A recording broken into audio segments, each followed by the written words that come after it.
Internet en 2009. Aujourd'hui, nous envoyons des courriels, passons des appels grâce à Internet et discutons en ligne de sujets qui nous intéressent. Mais notre argent et nos opérations bancaires deviennent virtuelles. Mais ce qui fait désormais partie de nos vies n'était qu'une vague idée il y a tout juste 50 ans. Pour mieux comprendre comment nous en sommes arrivés là, repartons en 1957, l'année où tout a commencé. Avant 1957, les ordinateurs ne pouvaient faire qu'une chose à la fois. C'est ce qu'on appelait le batch processing, traitement par lot. Évidemment, c'était assez inefficace. Les ordinateurs prenaient de plus en plus de place et devaient être en plus stockés dans des salles climatisées. Les développeurs ne pouvaient même pas travailler directement sur les ordinateurs et ils devaient appeler des spécialistes. La programmation à l'époque était très compliquée et travailler à distance avec les machines produisait un grand nombre d'erreurs. Cela faisait perdre beaucoup de temps aux développeurs. En 1957, il y eut un grand changement. Une connexion à distance a pu être installée et les développeurs ont pu travailler directement sur les ordinateurs. En même temps est apparue l'idée du time sharing. Ce concept permet de partager la puissance de calcul avec plusieurs utilisateurs.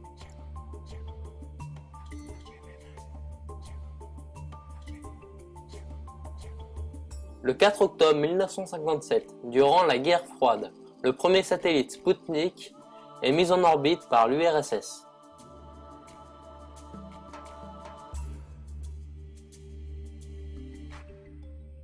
Pour assurer la supériorité technologique américaine, les États-Unis ont donc créé la DARPA en février 1958. À cette époque, le savoir n'était transmis que par les hommes. La DARPA a donc créé un réseau informatique pour accélérer le transfert de connaissances. Ce réseau allait devenir ARPANET, l'ancêtre d'Internet. Un peu plus tard, 3 autres réseaux ont été développés, et leurs concepts ont été à la base d'Internet. Il y a d'abord eu le réseau militaire de la Rand Corporation créé aux États-Unis. Puis, il y eut le réseau commercial du National Physical Laboratory, lancé en Angleterre. Et enfin, il y a eu le réseau scientifique Cyclade, développé par des Français.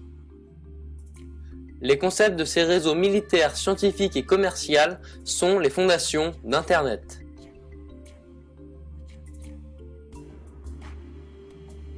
Commençons avec le plus connu d'entre eux, ARPANET. Son développement a débuté en 1966. Les universités étaient souvent réticentes à partager leurs ordinateurs, car ils coûtaient très cher. Elles ont donc mis en place des petits ordinateurs. Ces petits ordinateurs, les IMP, étaient des intermédiaires entre le réseau et les gros ordinateurs. C'est sur ces gros ordinateurs, les mainframes, que l'on stockait les données et lançait les programmes. Les petits ordinateurs étaient juste une interface. Comme il n'y avait que les IMP qui étaient connectés entre eux, on a appelé ce réseau IMP Subnet. Pour les premières connexions entre les ordinateurs, le Network Working Group a mis au point le protocole NCP. Un peu plus tard, le NCP a été remplacé par le protocole TCP, jugé plus efficace. La particularité du TCP était qu'il vérifiait le transfert du fichier afin d'éviter les erreurs. Pendant ce temps en Angleterre, il y avait le réseau NPL. Comme il reposait sur une base commerciale, ce réseau était conçu pour être utilisé par beaucoup d'utilisateurs et pour transférer de nombreux fichiers. Pour éviter que les lignes ne soient saturées, les fichiers étaient découpés en petits paquets qui étaient rassemblés par le récepteur. C'est l'invention du packet switching.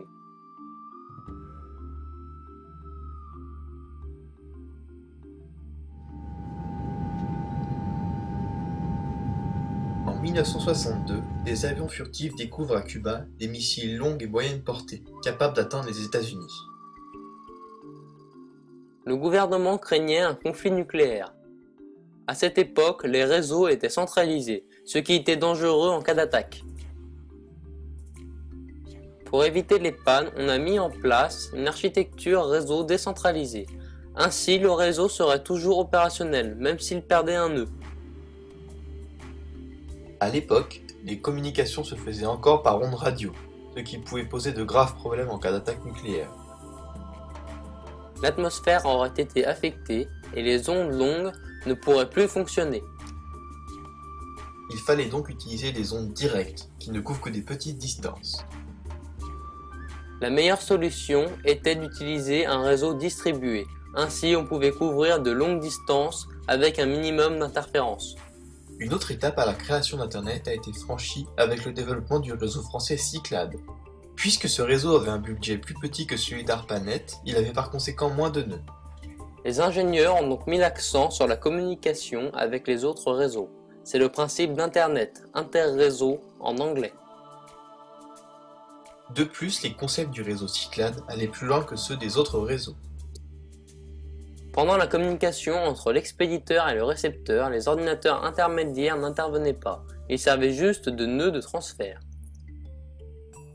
Le protocole utilisé par le réseau Cyclade passait à travers toutes les machines et utilisait pour cela une couche physique, implantée dans le matériel.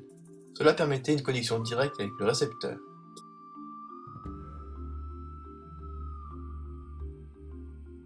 C'est grâce à ce concept français que les connexions ont gagné en importance partout dans le monde. Ensuite, les compagnies de télécom ont développé le protocole X25, qui permettait la communication entre leurs différents serveurs, en échange d'un abonnement bien sûr. Le protocole TCP de la DARPA connectait les ordinateurs grâce à des passerelles. Dans le même temps, l'Organisation internationale de normalisation, l'ISO, définit le modèle OSI. Ce modèle avait pour but d'uniformiser le réseau et de le diviser en couches séparées.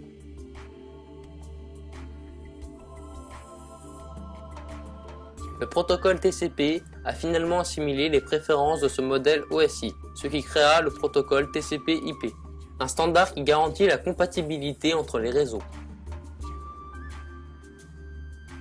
Et c'est ainsi qu'Internet a été créé. En 1990, on a débranché les réseaux ARPANET. Mais Internet était en place et fonctionnait.